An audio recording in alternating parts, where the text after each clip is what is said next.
And I basically became invisible in my own life, all to fit in, and all because of this fear of rejection. Imagine going to a costume party. You wear a mask and then leave the party before anyone finds out who you are. When we fear rejection, this is how we show up every day of our lives. This fear is what kept me trapped in people-pleasing for 55 years of my life. I wore a mask because I thought if anyone knew the real me, I wouldn't be accepted. I finally figured out how devastating this was to my life, and today I'm sharing how I stopped fearing rejection so that I could be happy just being me. What if I told you the reason you feel stuck or resentful or maybe even invisible might be because you're making the same mistake that I was, and that is that I morphed myself into whoever I needed to be in order to be liked and accepted, or whoever I thought they needed me to be. I was taught to be agreeable, to be selfless, to be a good girl, to be nice, to smile even if I was hurting inside, to pretend that everything was fine. I was taught to be the peacekeeper. Can you relate to this? In Gay Hendricks' book called The Big Leap, he talks about how when we take on these things that we're taught when we're young, when we wear this suit, he calls it, for so long, we think that it's our skin, and we think that this is just the way I am. And I constantly sought approval from family, from friends, from teachers, because I thought that approval meant that I would be accepted and not rejected. And I just morphed myself into whoever I thought they wanted me to be. And I was scared. What would happen if they knew the real me? And so I wore this mask in order to hide what I thought were flaws that I had, to try and show up as perfect, because I thought that would ensure that I would be accepted and not rejected. Can you relate to this? I'd love for you to comment if you can tell me that I'm not alone in this. But I figured out that this people-pleasing, this always being nice and pretending by wearing a mask of who I really wasn't, I was actually being manipulative, because I was creating this false sense of who I was in order for them to like me. When my third marriage ended, that was a huge turning point for me, because it made me start examining how was I showing up in relationships in my life. How was I masking who I was, masking my feelings, masking my emotions, masking my thoughts in order to gain approval from other people? And I realized all of this masking, all of this pretending to be things that I wasn't, suppressing myself, not speaking up, not saying what I thought about things, all of this was based in a fear of rejection. So how did I know? How did I figure that out? You know when you're not being your true self by how you feel. I felt resentful. I felt disappointed. I was very emotional, and emotions that weren't fitting for the situations. I was angry. I was pissed off. I realized I was tolerating things in other people and things in myself that no one should be tolerating. We're not here to tolerate our lives. I was overlooking hurtful behavior. I covered up for people. I compromised. I compromised what I needed, what I wanted. I compromised my thoughts, my emotions. I compromised having a family of my own in order to keep the other person happy so that they would accept me and not reject me. And I basically became invisible in my own life, all to fit in, and all because of this fear of rejection. So what are the problems that we set ourselves up for when we do this, when we fake being someone that we're not in order to be accepted and approved of? One thing is that we end up settling for crumbs. We accept relationships that are just giving us the crumbs. right? Giving us 10%, 20% of themselves. We take what we're given instead of standing up for ourselves and setting boundaries and knowing that we're worthy of a healthy relationship. But we settle for crumbs and we settle for what we can get in order to feel this acceptance, feel approved of. We also set ourselves up to be taken advantage of. In one way, we're taken advantage of by well-meaning people, people that are just taking advantage, if you will, of our niceness, but they're not doing it maliciously or intentionally. We're allowing it.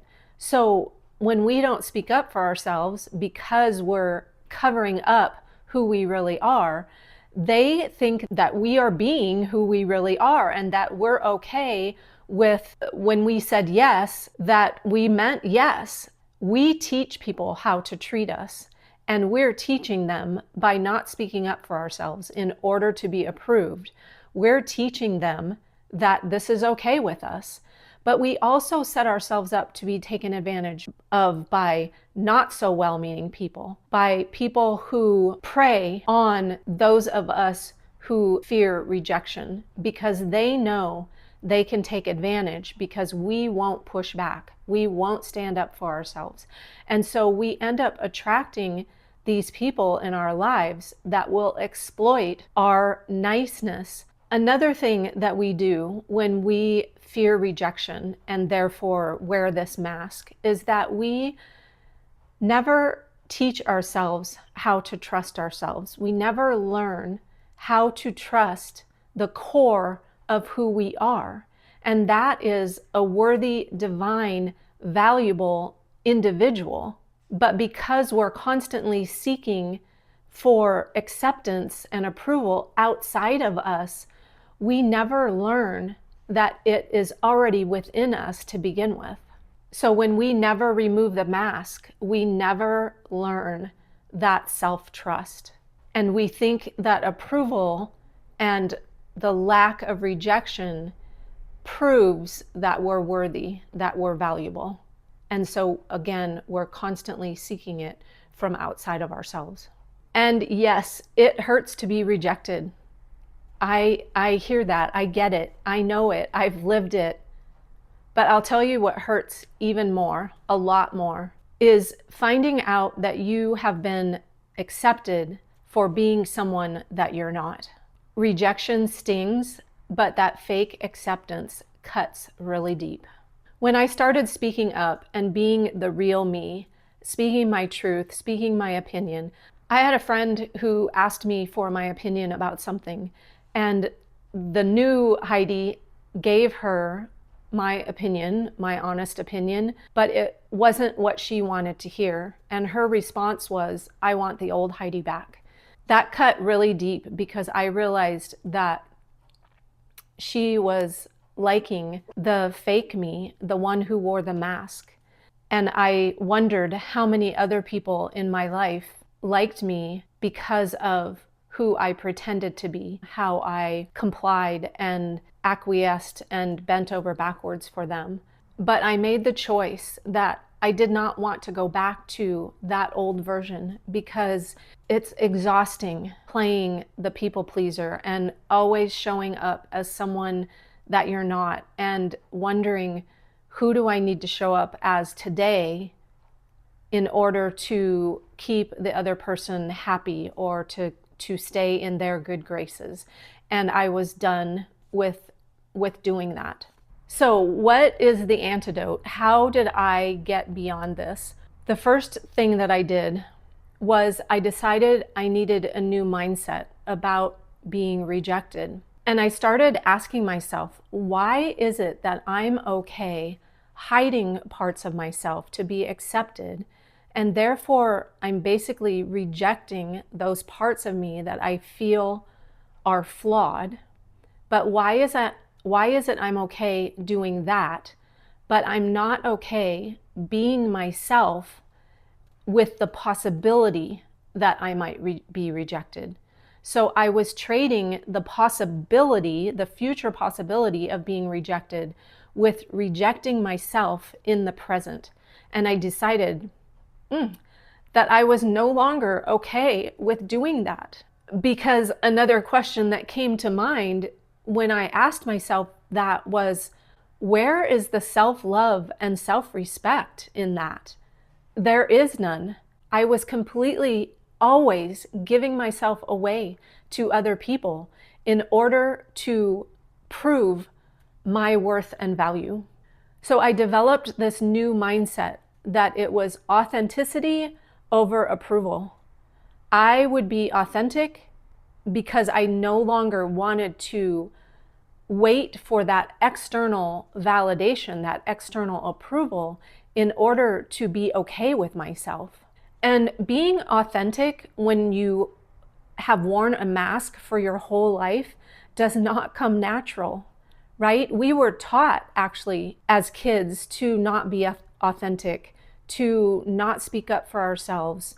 Stop crying or I'll give you something to cry about. Turn that frown upside down, right? We were taught to not show our emotions and to not speak our thoughts or our opinions about things. We were taught that that was wrong. And that basically taught us inauthenticity. So it's a muscle that you have to build to go from being inauthentic and wearing a mask to being an authentic person who speaks their truth, speaks their opinion. So that's how you do it, is you start practicing with little steps, saying no without an explanation, telling the truth even when it's uncomfortable for you or the other person to hear, speaking your opinion even when you know that it's different. And then the second thing that I did was to reframe rejection. And I've already talked about this a little bit. Rejection hurts, but not nearly as much as realizing that you're liked because you're pretending. You're liked for your performance and not as a person. And again, I started asking myself, would I rather be liked by maybe a less people, a few people for who I am? Or would I rather continue to wear the mask and be liked by people because of how I perform for them, how I bend over backwards, how I comply, how I acquiesce, how I don't speak up? So I chose to take off the mask, stop hiding, and show up as the real me. And yes, I've lost friendships and people in my life, and I'm okay with that, because those people were connected to my performance, to the mask, not me as a person. And what I've gained, whoa, is a huge, huge bucket of self-respect, self-acceptance, and knowing my worth. And I know maybe the tears don't show it, but I am super happy. I feel at peace within myself because I know that I'm no longer liked for who other people wanted me to be or who they expect me to be. I'm being who I want to be, and they like me for that. My hope for this video and all my videos is that I give you a clearer path to follow so that you don't have to duct tape your life together a piece at a time like I did. My wish for you is to take off your mask and live life on your terms versus someone else's terms. If you fear rejection and feel like you're going to a costume party daily, I get it. I hear you. Let's talk about how I can help you remove your mask. You can book a free consultation call on my calendar. The link to do that is in the first comment below this video. Thanks for watching, and I'll see you in the next video.